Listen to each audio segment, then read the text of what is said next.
Record 46, Side 1, Lesson number 46, the 46th lesson, Practical section, the English-speaking countries 3, the Commonwealth 2.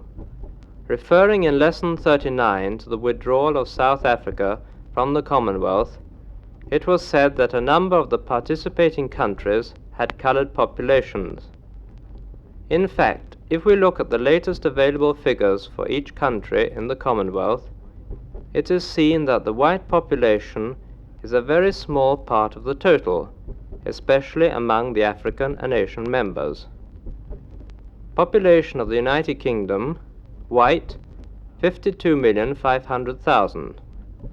Canada, white, 18 million, coloured, 500,000. Australia, white, 10,300,000, coloured, 100,000. New Zealand, white, 2,400,000, coloured, 100,000. Ceylon, coloured, 8 million. Malaya, coloured, 6,800,000. Nigeria, coloured, 31,200,000. Sierra Leone, coloured, 2,500,000. India, coloured, 433 million. Pakistan, coloured, 94 million. Ghana, coloured, 6,700,000. Cyprus, white, 500,000. Tanganyika, coloured, 9 million. Total white, 83,700,000. Total coloured, 591,900,000. These very rough but significant figures give some idea of the composition of this enormous organization. Of course, development in many of the countries with colored populations is only getting underway at this point, whereas the white population countries are very highly developed economically, industrially, and with facilities for the education and welfare of their peoples, which do not yet exist or by comparison are either only primitive or quite inadequate for present-day needs in the former. In some of them, Britain and other members of the Commonwealth, as well as foreign countries, for political and commercial as well as humanitarian reasons, are helping these underdeveloped countries so that they may better look after themselves and so that they too may gradually, in their turn, help other backward states. It is, of course, natural that in all the countries of the Commonwealth, as well as in the remaining colonies and protectorates, English, even when it is not the official language, is current among the educated classes and is commonly used as the commercial language for foreign trade. Altogether, there are over 700 million people within the Commonwealth and the colonies, a quarter of the world's population spread over the entire surface of the globe. Almost everywhere, one finds English spoken and understood by the trading community. It is not yet the lingua franca, but who knows what changes may take place as time goes by. Today, there are even more people speaking English as a second language than use it as a mother tongue, so that we may guess that of the world's population of 2,800 or 2,900 million souls, more than half use English to some extent. The influence of English carries with it a subtle advantage for the United Kingdom, though this is not often fully exploited. Many of the countries, whether present or ex-members of the Commonwealth, Era and South Africa are two examples of the latter, tend to turn first to the United Kingdom, particularly the still underdeveloped countries, when circumstances call for external assistance. From this, in part, stems not the power, but the influence of the United Kingdom in the world today.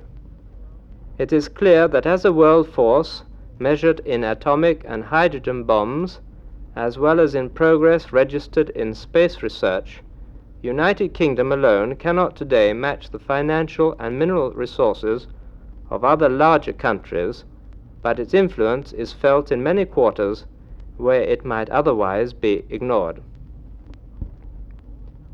Of course, all the countries of the Commonwealth share this, and it helps to unite the peoples of all the member countries in the common cause for advancement in all fields of culture, art and politics, as well as towards technical, scientific and industrial progress. One must not, however, imagine that everyone in the Commonwealth always agrees with everyone else.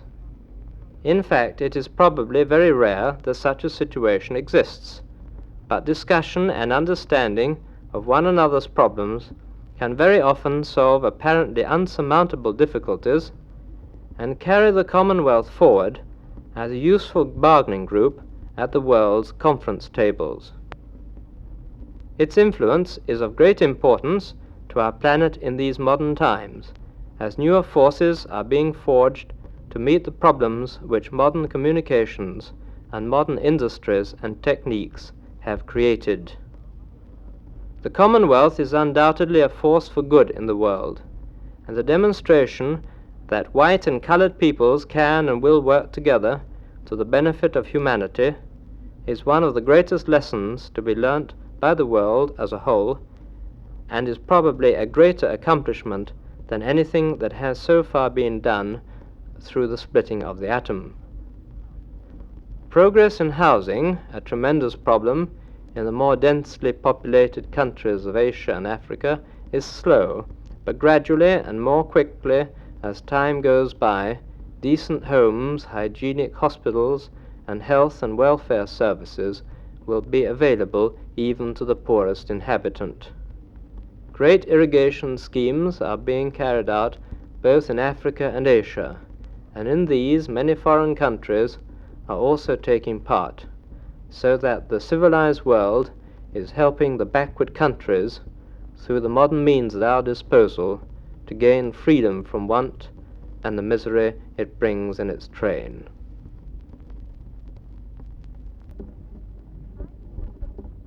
Side 2, Grammatical section. Reported speech. Reported or indirect speech is an important aspect of study, since we find it in newspapers as well as in normal conversation. In English, the form is not very difficult, but the fundamental rules must be mastered before one is able to transcribe direct speech, what a person actually says, into reported speech, what a person is reported to have said. In direct speech, the words of the speaker are repeated exactly. He said, "We are going away for a few days." As can be seen from this example, inverted commas are used at the beginning and end of the phrase containing the speaker's actual words, and a comma is placed before the direct speech. Sometimes a colon is used.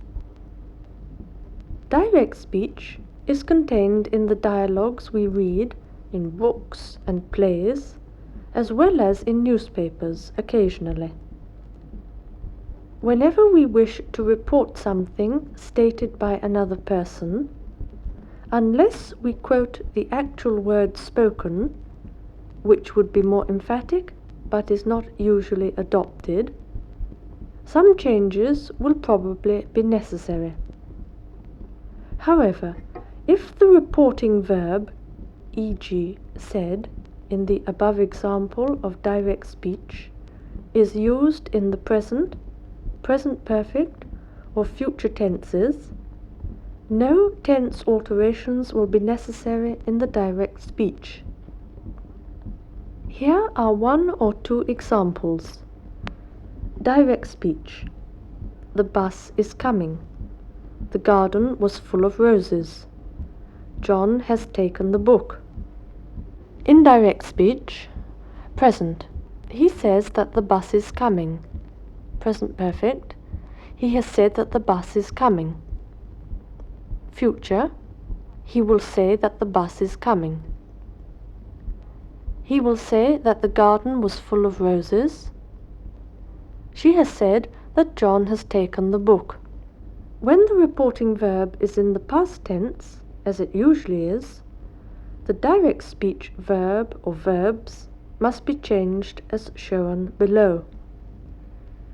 Direct speech, present. Reported speech, past definite. Present progressive, past progressive. Past, past perfect. Present perfect, past perfect. Past progressive, past perfect progressive. Future, conditional. Here is an example of each. He said, I study every day.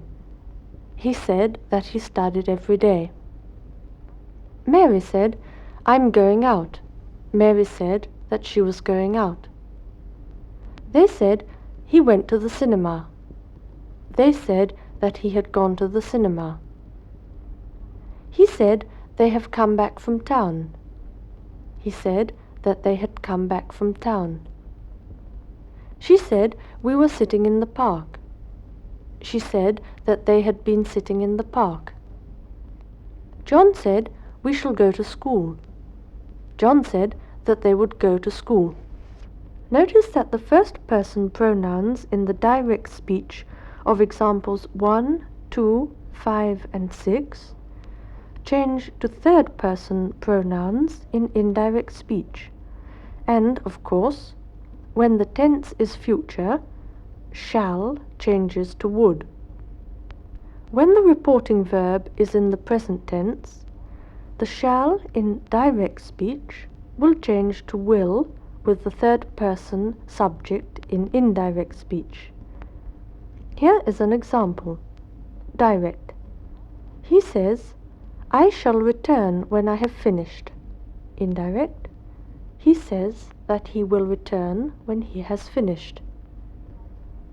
If in direct speech the past tense of an auxiliary or anomalous verb is used, this does not change in indirect speech, even when the reporting verb is past.